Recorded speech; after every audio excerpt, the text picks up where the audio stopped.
Հարցեր, շնորհակալ եմ, որ եկաք տաղավար, մի քանի թեմաներ եք առանձնացրել եւ այսպես մենք այս քարոզարշավի շրջանակներում լսում ենք մեկը մեկից խայտառակ հայտարարություններ Նիկոլ Փաշինյանի կողմից։ Կարծում ծանոթ եք ինչ էր բղավում ինքը Սյունիքում, Ղարաբաղյան շարժումը թակարդ է եղել, Հայաստանի Հանրապետություն չենք ունեցել, ես Հայաստանի Հանրապետություն եմ ստեղծել, բերել, չգիտեմ ինչ արել։ Այս խայտարակությունը էլի ոտու ձեռ ջարդելու մասին է խոսում, ընդդիմադիրների համեցեք։ Շնորհակալություն, ողջույն սիրելի ժողովուրդ, նախ ասեմ, որ այստեղ գալուց րոպեներ առաջ ինձ նորից զանգահարեց անհետ կորածի ծնող, բավականին հուզված եւ ասաց, որ կառավարության շենքի մոտ է, նյարդերը այլևս չեն դիմանում, եկել է հստակ պահանջով, թե այս իշխանությունը, այս կառավարությունը ինչ քայլեր է իրականացնում անհետ կորածների հարցը, որը բավականին խղճի, հումանիտար, մարդկային հարց է, իմ համար, այդ ընտանիքների համար, ուզում են հասկանալ լավ այս կառավարությունը ի վերջո ինչ է ուզում անել։ Հարցը իրականում օրակարգային է, ես արդեն 2 տարուց ավել շփվում եմ այս ընտանիքների հետ ու շատ լավ գիտեմ, թե սա իրականում ինչ ողբերգություն է, ինչ ծանր ցավ է այս ընտանիքների համար եւ մի բան գիտեմ, որ Փաշինյանի իշխանությունը խաբում է այս մարդկանց։ Խաբում է այս կազմակերպությունից այն կառույց ուղարկելով, խաբում է այն կառույցում սպասեցնելով, խաբում է ասելով 1 ամիս հետո, խաբում է ասելով 2 ամիս հետո։ Ինչու եմ ասում խաբում է, որովհետև ունեմ դրա հիմնավոր կասկածները։ Ես ապրիլ ամսին Արտաշիրիմում պահանջող ծնողների հետ, հունվարին Արտաշիրիմում պահանջող ծնողների հետ եղել եմ կառավարության շենքի մոտ, եղել եմ իր արտաքին այդ գործերը ղեկավարող հիմնարկի այդ ղեկավարի շենքի մոտ, դեսպանատների մոտ եմ եղել մասնավորաբար Ֆրանսիայի եւ հասկացել եմ, որ հումանիտար հարցերը այս կառավարության համար կոպեկ չարժեն, որովհետև Նիկոլ Փաշինյանը մեր կողմից հասցեագրված նամակը ուղարկել էր ԱԱԾ-ին։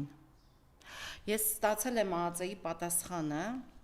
իհարկե նորից գնացել ենք ԱԱԾ, պահանջելով այդ նամակի հետքերով ինչու չեն պատասխանում մեզ, նորից եմ նամակ գրել, նորից եմ գնացել եւ այլն, եւ մի քանի օր առաջ ստացել եմ պատասխան։ Ուշադիր լսեք։ Քանի որ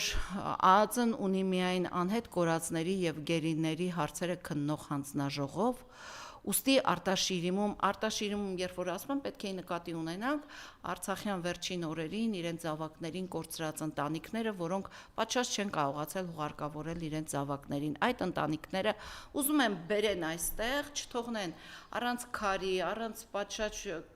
կահավորման այդ շիրիմները, թուրքի ոտքի տակ են, ուզում են բերեն այստեղ աջունները։ Ինձ պատասխանում են ԱԱԾ-ից, որ իրենք չունեն այդպիսի այդ հանձնաժողովը չունի նման կարգավիճակ Արտաշիրիմում անելու, հետևաբար ինքը չի կարող հարցը ներառել հանձնաժողովում։ Հիմա հարց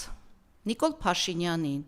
եթե դու չունես նման հանձնաժողով, ինչու ես այս մարդկանց մայիս ամիսն է 5 ամիս սպասեցրել, որպեսզի ԱԱԾ-ն ասի, որ իրենք նման իրավասություն չունեն։ Այդպես դուք արդեն 5 տարի վարվում եք անհետ կորածների ընտանիքների հետ։ Ու հիմա պորո խոսում եք, ով էր այն մահվան նախարարին եմ լսում երեք, ասում է, բա մենք այդ 200 գերիներին բերել ենք, ինչ է ստուտ խոսում։ Դու 200 գերուց տեղյակ ես եղել ինչպես են եկել։ Մինչև 23 թվականը, երբ ռուս խաղաղապահները Արցախում էին, փուլ առ փուլ գերիներ էին գալիս։ Նրանից հետո մեզ ուղարկել են մի քանի գերի, որոնք ի պաշտպանություն Նիկոլ Փաշինյանի նախընտրական այս քարոզարշավին։ Ինչի եմ դա ասում ի պաշտպանություն, որովհետև երբ որ Նիկոլ Փաշինյանը Իլհամ Ալիևին Հայաստանի սրտում, Երևանում on-line խոսելու հնարավորություն տվեց, օֆլայն հեռակապով խոսելու հնարավորություն տվեց, Իլհամ Ալիևը, սիրելի ժողովուրդ, ես ուզում եմ դուք ուշադիր լսեք։ Ես ինչ ասում եմ ձեր ընտանիքների համար, ձեր որդիների անվտանգ ու ապահով լինելու համար։ Փաշինյանը ձայն է տալիս Իլհամ Ալիևին եւ նա ասում է, որ հայ ժողովուրդը եղել է պատերազմական հանցագործ ու սեպարատիստ, ու մի մասին էլ ինքը պահում է այնտեղ Բաքվի բանտում։ Ալեն Սիմոնյանն էր պակասում, որ ասեր ծափ տվեք։ Արա, Նիկոլ Փաշինյան, դու այդքան մարդու դիմաց 150,000 արցախցու եւ 3 միլիոն հայի, որոնք այս 30 տարի մեր Արցախի հողը պահել ու պաշտպանել էին քեզանից ու Ալիևից, դու ասեցի շնորհակալություն, պարոն Ալիև։ Առանց ամոթի խայծ զգալու, առանց ամաչելու դու շնորհակալություն հայտնեցիր։ Ես գիտեի միայն քո պարազիտ կառույցի ղեկավարը կարող է գնալ 10 անգամ շնորհակալություն հայտնել Ալիևին, պարզվում է Ալիևին շնորհակալություն հայտնելը ձեր սկզբունքն է, ձեր գործելավոճն է։ Ես ամաչում եմ, որ դու այդ շնորհակալությամբ պղծեցիր մեր հազարավոր տղաների հիշատակը։ Ես ամաչում եմ այդ տղերքի հիշատակը քո պղծելուց չկարողանալու պաշտպանելու համար։